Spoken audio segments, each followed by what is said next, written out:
Your Humanities Half Hour is brought to you by the Northern Marianas Humanities Council.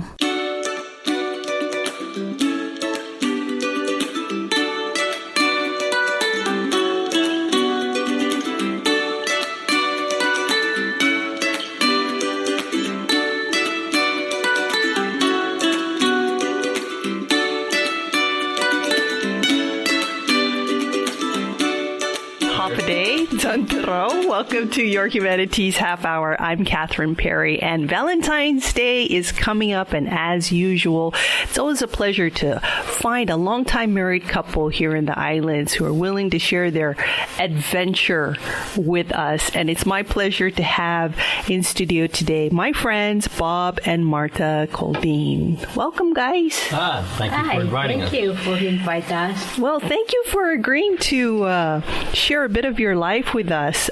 Maybe you could start us off with how you met and what were your first impressions? Well, we were staying in the same house. So hello.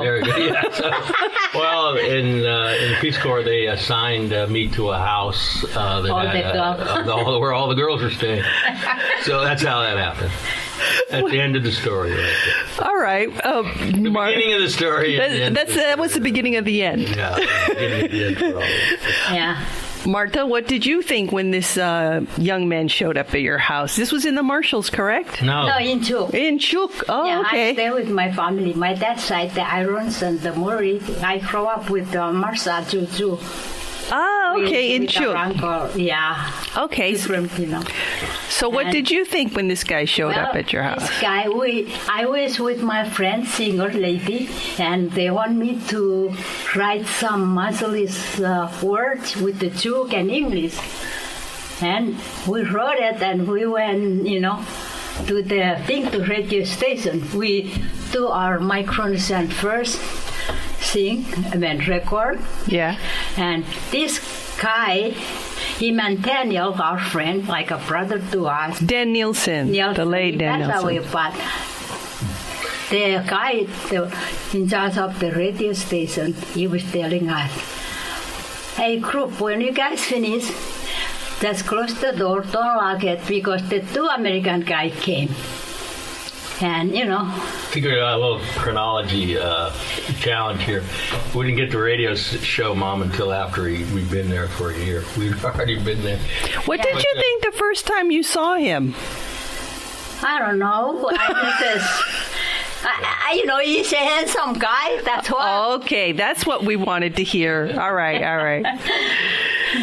So,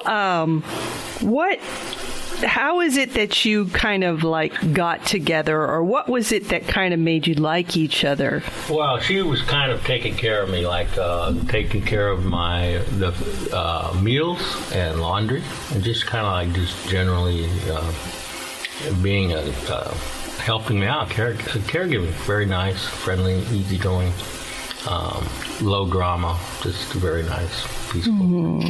Peaceful person. Okay. I'll give you an interesting story on the marriage part, though. Yeah. Back in those days, trust territory days, you had to have approval from the district administrator for a non-Micronesian to marry a Micronesian. Really? Yeah. Yeah. And so on our marriage certificate had to be approved by Juan A. Sablan, who was the district administrator for Chuuk at that time from here, the governor's office, the administration building, named after Juan Sablan. Well, he's the one who signed our marriage certificate. And the way I remember it is that we'd already had, after a year, we had a child. And then one day she said, why don't we get married? And I said something like, oh, sure, why not? But we didn't really schedule a date or anything. And then it was getting close to the end of the year. It was in 1975. And so I remember reading that, married couples got a tax break.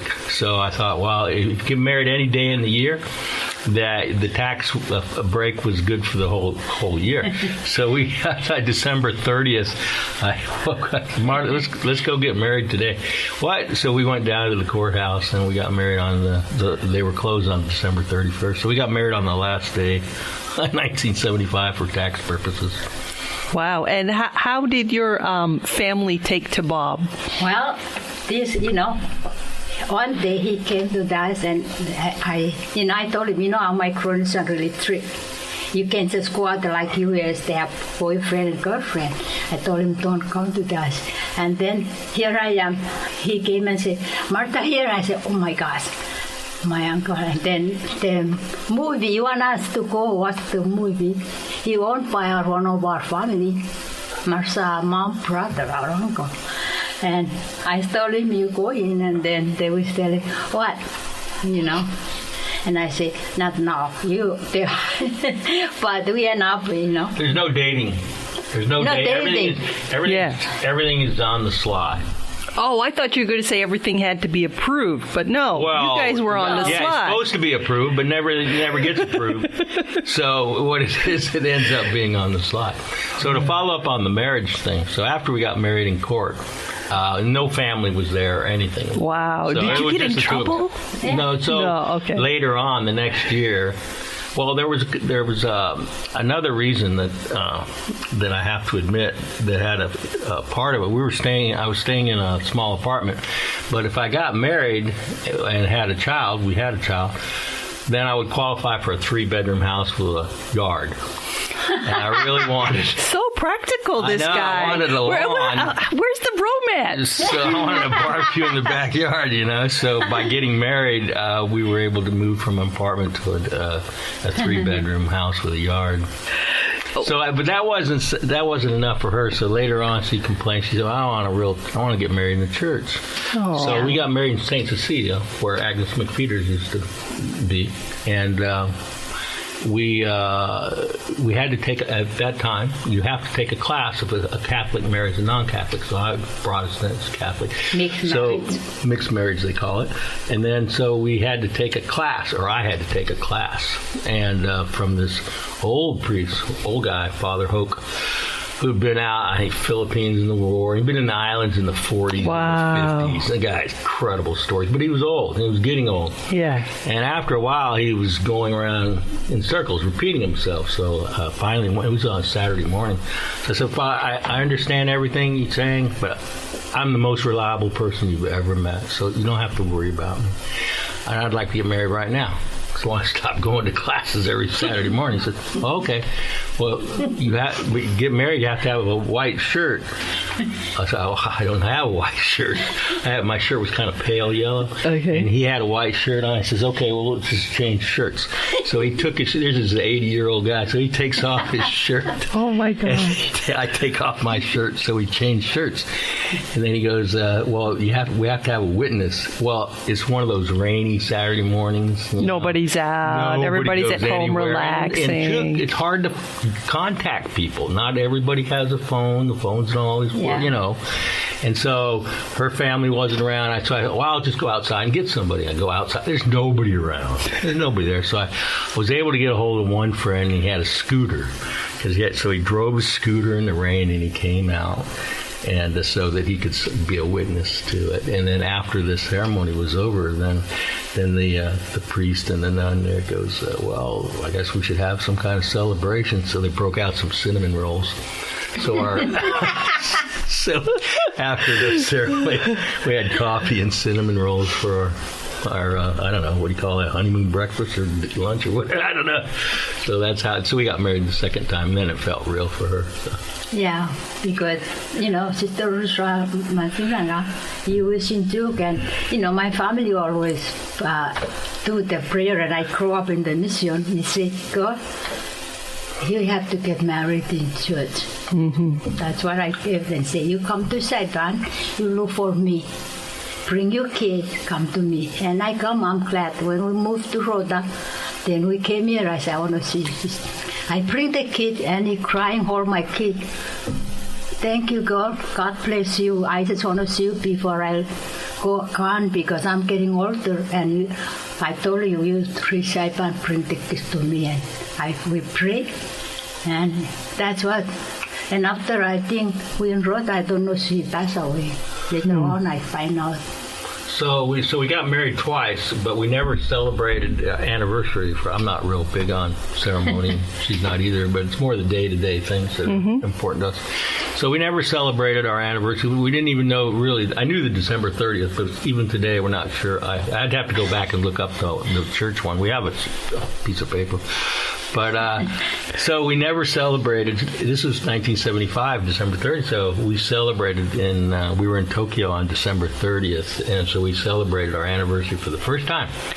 Just this last December? Yeah, we were in Tokyo with the whole family. So our kids took us out for dinner, and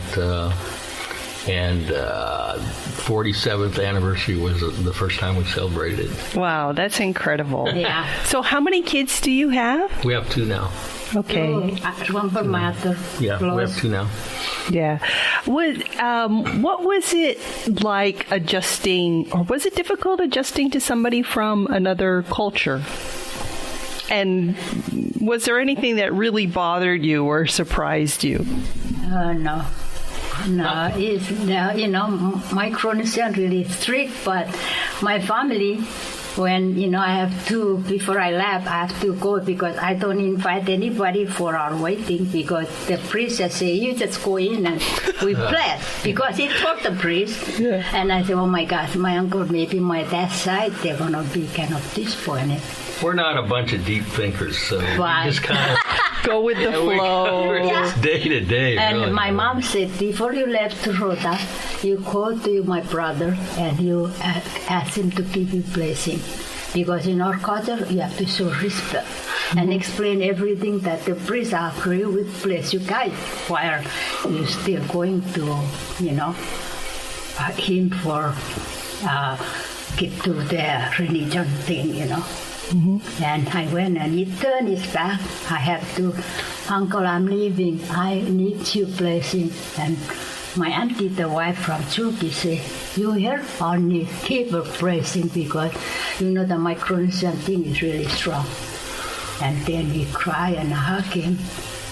And one thing, after that, my family, they always have my uncle because he promised someday, but he don't want us to work. He said, we pay somebody. My mom said, I want my kids work and they learn how to cook and everything. He said, if my niece, your kid, my sister, if they married American, I pay for American. And he keep his promise. And he was saying, how long your family going to do this? The American guy, he came cook breakfast, lunch, and he was so I say, never mind, his fault. And I don't believe my uncle keep his promise. I said, let him enjoy his promise. Because when we leave, I don't know if I'm going to see my family. Because wherever you go, I go. And Mike with you. And that's all the story. Well, we're chatting today with Bob and Marta Coldeen, and we'll be back with more after this break. In Northern Marianas Humanities Council, Bula Guinahanya puri historian Marianas dan kultura. Sinyon soda esisihanan formasyon gi zon mami website nmhcouncil.org pat bisita gi YouTube pat Facebook. Guahaloqui diferentes klasen leblu na sinya unfan. In Northern Marianas Humanities Council, Hazuzura Todu I Experiencian Tautau. Welcome back to your Humanities Half Hour and this Valentine's Day special with Bob and Marta Coldeen celebrating 47 years of marriage. Wow, that's incredible, guys. What I think I and many others want to know, what in your experience has been the key to 47 years? I want to say of happy, a long, loving relationship. Yeah, definitely happy. I don't really know. I'm no, marriage counselor. I think one thing is separate little things from big things. Never lose the sight of the big picture. And don't let little arguments get bigger and dwarf other things. The second thing is when you're married, you want to be married to the person you'd be in the trenches with in a war. You go to war with this person. This is a person who's always got your back and loyalty. And, there's the Bob Dylan song where, you're looking for someone to defend you whether you're right or wrong. And that's basically in a marriage, you're on the same team. You're on the same side. So you have to support it. Actually, Bob Dylan song is, it ain't me, babe.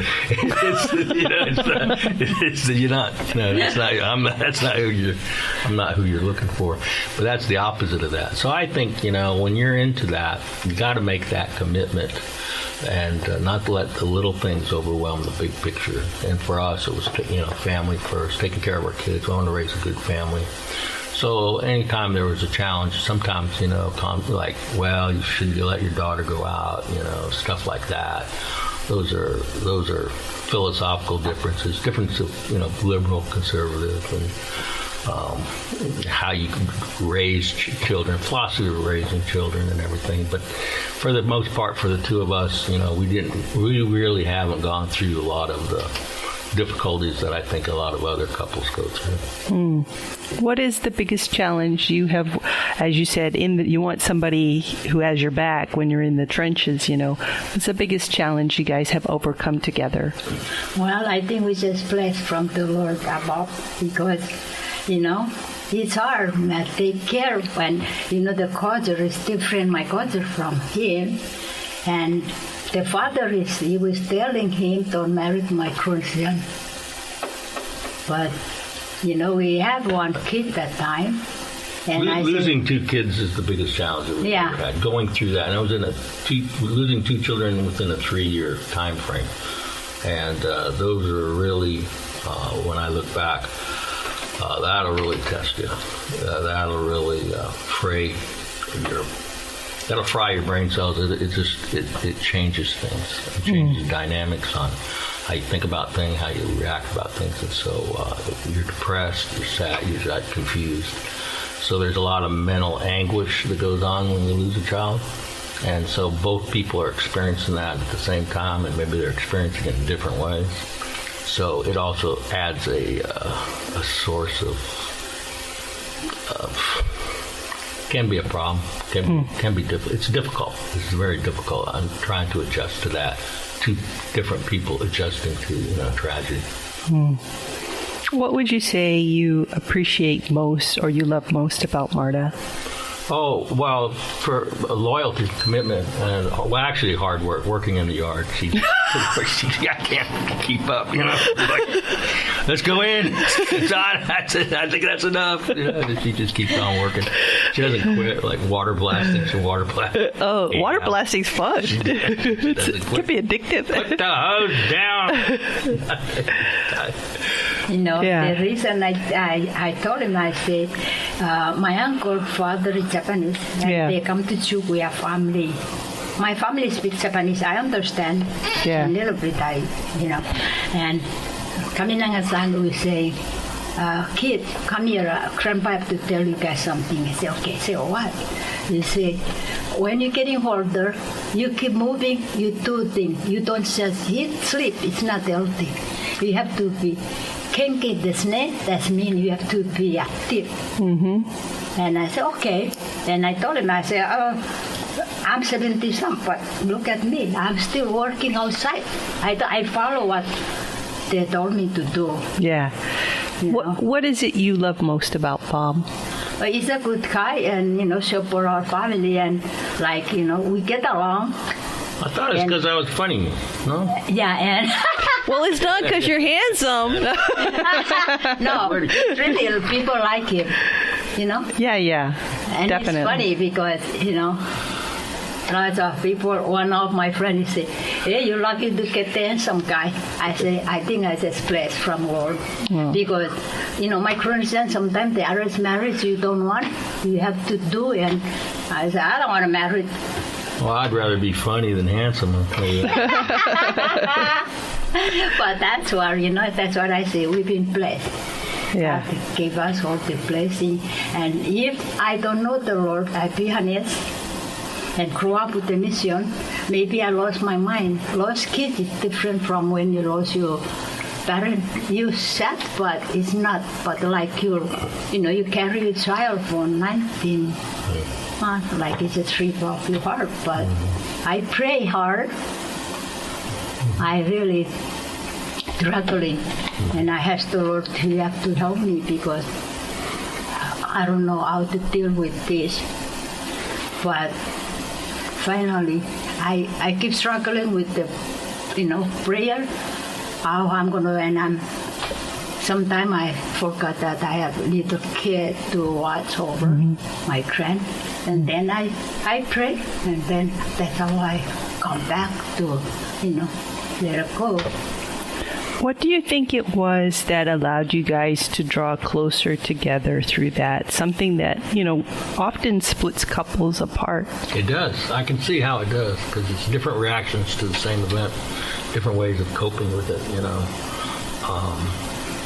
But, we had other kids to think of. So, we just transferred all of, our energy and care to the kids that we still have. Yeah. And then that's the two, that we have now. So that's what it is. You focus your attention on who's here now. And how many grandkids do you have now? 6. 6 grandkids. All on Saipan here. Oh, wow. What a blessing. Yeah. That's why I said we've been blessed from above. Yeah. And one's just starting Little League, so that's like a renewal for me. I love baseball, and so to have he's only 8 years old, but just to take him out to practice and start this first season. He's been playing soccer, but I'm not a soccer guy, so I don't really care about that. But for the baseball, that's what we've got. That's, for me personally, that's the most exciting thing. We have a girl, granddaughter, going off to college for the first time. She's going to be 18 next week. So that's a big deal, seeing her going off. I remember taking the mom, to Washington and going to taking her to college, and now she's going to be taking her to college. So that's quite a step. That's a giant step. How would you say, or what is the secret to successfully transitioning into different stages of life? You had the little ones when you were first married, and now it's maybe just you guys. Yeah, that's a big question, Kathy. And you really need to. I would have to think about that for a long time to give you a good answer. I just go back to that. You do everything right on that day. What do you do in the morning? The focus. You get. What is it you have to do that day? And then when you do everything on a focus on a day, you don't really have time to think about those big things. So that would be my answer. It's really more day to day than having an overall strategy or plan. The day to day is the strategy. The day to day, having a day structured so that you pave your, smooth the pavement for the road that your kids are going to be taking. You want to make it easier for them. You want to put them in a position where they can succeed and have a purposeful, happy life. Mm-hmm. I've heard that as you get older as a couple, you tend to argue less because you kind of realize either you don't have the energy or you realize things aren't so important. But how did you resolve conflict when you had the energy maybe and you were very opinionated? And when you guys would disagree on stuff, what was your conflict resolution like? Well, I'll be honest. We not like other people fighting all the time. We just... Yeah, that's true. We never really like a lot of couples. And I think that, first, she's just very down to earth, and Marta's just very basic, simple values, and so just got to know that. But I think one thing is you don't have to win every argument. You always think you're right. You always think you're right. Of course, you're right all the time. You're always right. And the other person thinks, they're always right too. So, but at times, a little. That's what I was saying. Don't make little things big things. You'll be arguing about something that happened or whatever, and you're right, and the other person says the opposite, and then you can let that grow and escalate, or you can just walk away with, take the L. It's okay not to win every argument, or you've got to look at the big picture. So sometimes the animosity or the bad blood or the feelings that are generated from an argument dwarf the significance of, no, that wasn't who that was another person. No, he didn't say that. He said, whatever the minor little thing that you're arguing about. Yeah. There's also the bigger picture of your relationship, how you treat each other, how you talk to each other. That's why we get along. Yeah, those things are far more important. No, he didn't say that. No, that wasn't that person. That wasn't, those little details, little facts or whatever. Yeah. Really insignificant compared to the overall relationship relationship, long-term relationship that you have with the partner. That's one thing. We never fighting. But my job is take care of him like my child, because that's the way my family did. That these are someday you married, you have to take care of your husband and your kids and don't fight. Well, I think that's the number one thing. I think you got to take care of the other person. Mm-hmm. That's your job. Like for me, it's like I see my role. I'm supposed to be the good guy.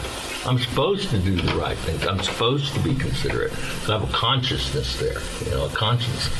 And so with that, it just follows that you don't make big arguments all the time. Just stop and get away from that. Well, that's great advice. Focus on doing positive things instead of negative things. If you could give any advice or words of wisdom to other maybe younger couples or people thinking about marriage or even longtime couples, what would you share from your experience? Don't do it. Stay away. Look at the Unless odds. they work 50, really 50. hard. It's a 50-50 chance.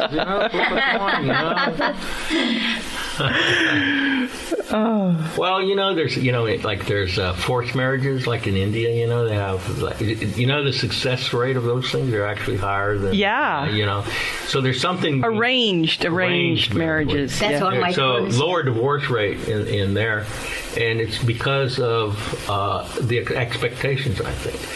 And so you think you're supposed to do this, you follow it. Whereas when you have complete freedom and you're not real sure, maybe there's somebody else out there. Yeah, depends on how I feel.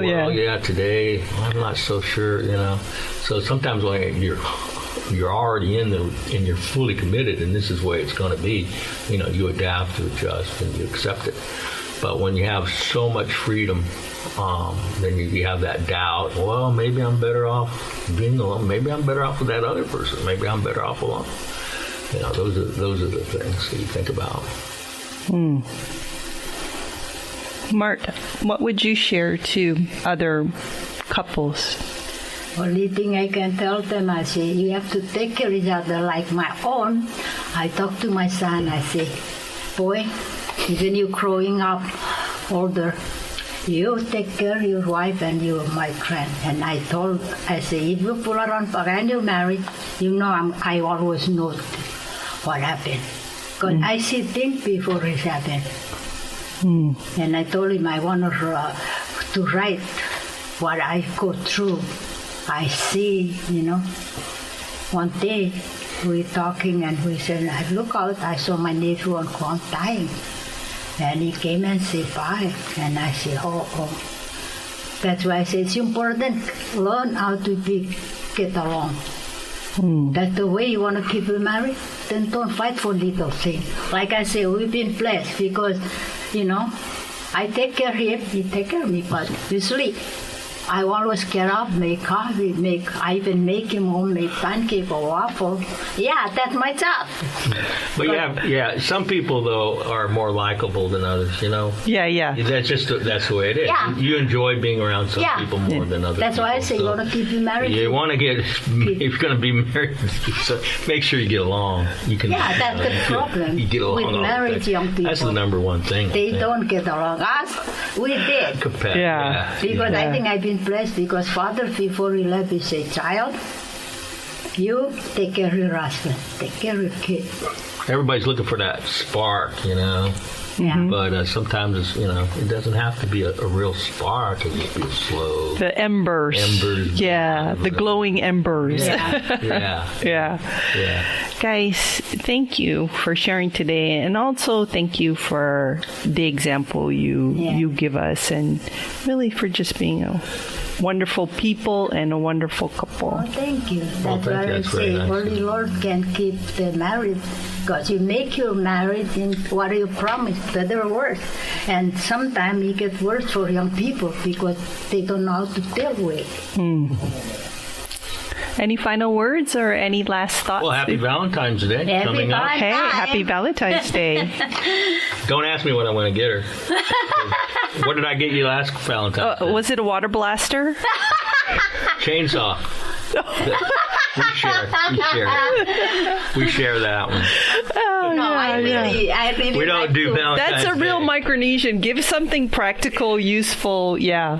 Thank you, guys. Thank you. Thank Love you. All right. Thank you so Yeah, much. we love you too. God bless you and keep up the good work. Our guests today have been Bob and Marta Coldeen on this Valentine's Day special. This has been your Humanities Half Hour. I'm Catherine Perry.